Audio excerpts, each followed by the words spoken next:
Et lorsque la paix s'est retirée, lorsque la guerre est apparue, on s'est aperçu que les Européens étaient tout nus. Voilà, et qu'il fallait pas les moyens. On avait été relativement lâches vis-à-vis de la Russie tout au long de la période. Bon, je reprends tous les documents stratégiques français. Qu'est-ce qu'on fait face à la Russie? Dialogue constructif, dialogue critique, mais toujours dialogue. Bon, ok. On s'aperçoit qu'on est nus parce que sans les Américains, sans l'aide américaine, finalement, on fait pas grand-chose et on s'est un peu trop habitué quand même à cette aide américaine. On aurait pu, pour revenir à votre question, si on avait vraiment voulu faire des choses sérieuses, courageuses, on va le dire, on aurait pu envoyer des troupes avant la guerre en Ukraine, sur la demande du gouvernement ukrainien. En 1983, le gouvernement du Tchad nous appelle au secours, nous sommes menacés par la Libye, intervenez. Dans les jours qui viennent, dans les jours qui suivent, vous avez des troupes françaises au milieu du Tchad, des escadrilles, le porte-avions Foch, et on dit à la Libye, ok, maintenant, vous allez plus loin, c'est la guerre. Là, on n'a pas osé le faire, parce qu'on avait une trouille bleue de la Russie. On a toujours une trouille bleue de l'escalade avec la Russie, incontestablement. Et qui en a joué, bien sûr. Mais sur le moment, ça date bien avant. Dans les armées, en fait, le tournant pour nous, c'était les forces armées françaises, c'était 2014. C'est l'invasion de la Crimée. Et là, on s'est dit, ok, là, on est dans une autre période stratégique. Et il faut absolument se préparer à ça, se préparer à une situation de confrontation avec la Russie. C'est pas le niveau de la guerre, c'est le niveau en dessous. Mais on s'oppose de manières différentes et être fort pour éventuellement faire face à quelque chose de surprenant.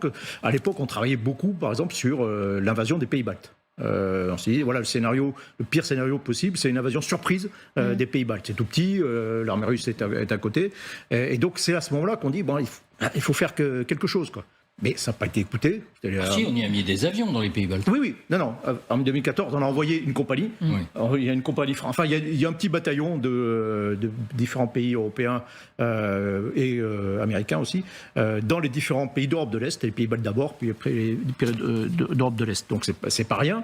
Mais on n'a pas réarmé, par exemple, à ce moment-là. Il a fallu. Donc on est inconscient, pour reprendre l'idée de Jean-Marie Guénaud. Je termine juste là-dessus. C'est que en France, on a commencé à se réarmer, ou on a arrêté de désarmer, plus exactement, en 2015 avec les attentats terroristes. C'est-à-dire qu'il y avait aussi un autre problème à ce moment-là, qui nous a beaucoup absorbés, c'est les attentats djihadistes, et c'est sur lesquels on s'est beaucoup concentré à cette époque. Donc, et non pas sur la menace... une victoire russe. À juste titre, à oui, non, bien sûr. Mais ce que je veux dire, il est très difficile d'avoir deux priorités stratégiques en même temps. Mais on nous explique depuis le début de la guerre, colonel, que de toute façon, on ne pouvait pas envoyer des troupes, que effectivement, il a l'arme nucléaire, que c'est un grand pays. Une fois que la guerre a été commencée, oui, c'était extrêmement difficile. Donc, de toute façon, on avait mis un doigt dans un engrenage en 2014, on ne pouvait plus s'en sortir. Mais c'est parce qu'on a mal lu aussi, et pardon, j'y refais allusion une nouvelle fois, le discours de Poutine de 2007, qui est un discours de réappropriation, à Munich, pardon, de réappropriation de ce qu'était l'espace post-soviétique. Et Poutine, en gros, dit... Tout ce qui était à nous doit revenir à nous. Et donc, c'est pas forcément par une occupation militaire, mais c'est par un espace d'influence. Or, moi, je suis pas du tout certain que si jamais il prend l'Ukraine, il attaquera la Pologne ou les pays baltes. Mais en revanche, alors, quel est le risque? La Moldavie. Mais c'est les pays des Balkans, les pays des Balkans, ceux qui ne sont pas encore dans l'Union européenne ou qui ne sont pas encore dans l'OTAN, tous ces pays-là qui étaient sous influence russe ou post-soviétique dans les années 80-90, à ce moment-là, si oui, ils redeviennent j'allais dire membres de cet espace-là, c'est la nouvelle Russie, c'est le nouvel espace russe, et là c'est la configuration sécuritaire en Europe qui change, mais totalement. Et donc c'est ça que les gens ne voient pas, et c'est ça que Guénaud essaye de nous dire, c'est que nous on est habitués à notre Europe des 27, on est habitués à notre OTAN des 31 ou 30, mais on ne comprend pas que ça peut changer. Et que ça peut changer sous la décision et sous l'impérium de quelqu'un comme Poutine qui veut revenir dans l'espace qui existait avant, l'espace soviétique. Vous nous dites, voilà le danger, effectivement, pour des petits pays juste à côté. Le danger, c'est la décrédibilisation de l'Europe qui, après avoir perdu sa puissance économique, perdra sa puissance politique, encore davantage. Bon, d'accord, vous avez raison, il ne faut pas voir seulement le verre à moitié vide. Et puis, voilà ce que disent les Polonais. Je préviens vos réserves, bien sûr, c'est la Pologne. Mais après tout, c'est ce que nous dit Jean-Marie Guénaud. La Russie pourrait attaquer l'OTAN d'ici à 3 ans. C'est ce que dit le chef du bureau de la sécurité nationale polonaise. Si nous voulons éviter la guerre, les pays de l'OTAN situés sur le flanc oriental devraient adopter une période plus courte de 3 ans pour se préparer à la confrontation, parce qu'elle arrive.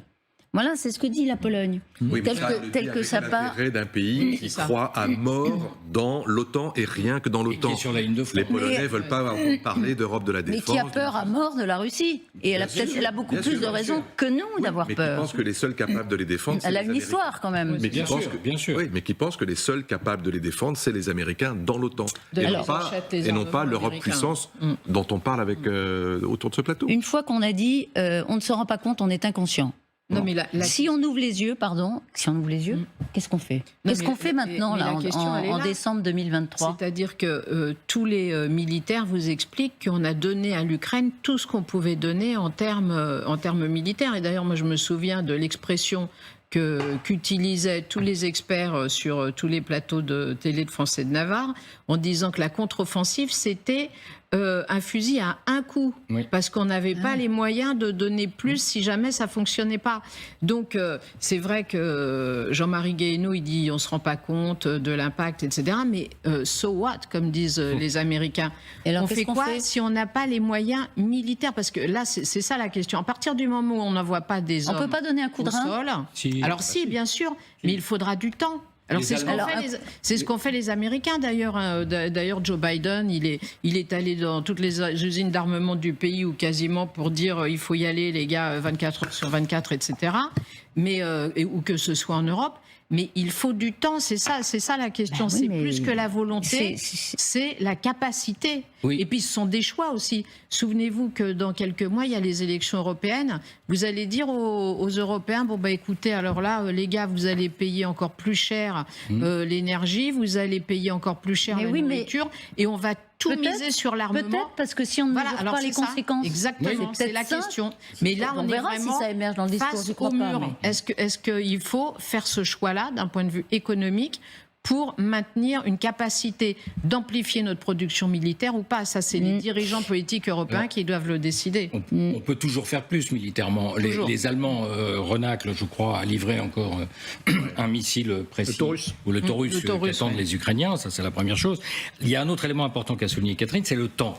Ce qu'on voit dans le papier du Washington Post, c'est qu'il a fallu aller très très vite et qu'il faut du temps pour former des gens. Sur la contre-offensive. Sur l'histoire des F-16, qui est dit dans le papier du Washington Post, si les F-16 ne sont pas alignés tout de suite, c'est que les pilotes ne sont pas formés. Vous les mettez dans des F-16 aujourd'hui, ils se font descendre par la défense antiaérienne russe le premier jour. Donc il y a un vrai problème de temps. Je pense que la sonnette d'alarme que tire Guéhenno, c'est ne lâchons pas. Il met en cause cette fameuse fatigue dont on parlait sur le conflit ukrainien. Ne lâchez pas l'affaire sur le conflit ukrainien. Il y a encore des choses à faire. Quant aux élections européennes, à mon avis, ça va être un véritable Ne lâchez pas l'affaire, sauf que, comme dit Catherine, on n'a pas de stock, on s'est pas mis en économie de guerre, donc la production est faible. Je vous parle de... ce qu'il dit, c'est de le faire. Elle augmente, mais pas suffisamment pour à la fois nous armer et les armer. Il y a un truc incroyable dans l'article du Washington Post, c'est que pour trouver des obus de 155, les Américains ont dû aller jusqu'en Corée du Sud. C'est-à-dire qu'ils ont envisagé de... Je ne sais plus s'ils l'ont fait ou pas. Jusqu'en Israël. Dans les entrepôts de l'armée américaine en Israël, ils ont été récupérés des obus de 155 pour les donner à l'Ukraine. C'était ça. Finalement, ils ont envisagé. Finalement, ils ont ramené ce qui a fait coincer évidemment les Ukrainiens. Ça veut dire que les Européens n'étaient pas à la hauteur. Ben non,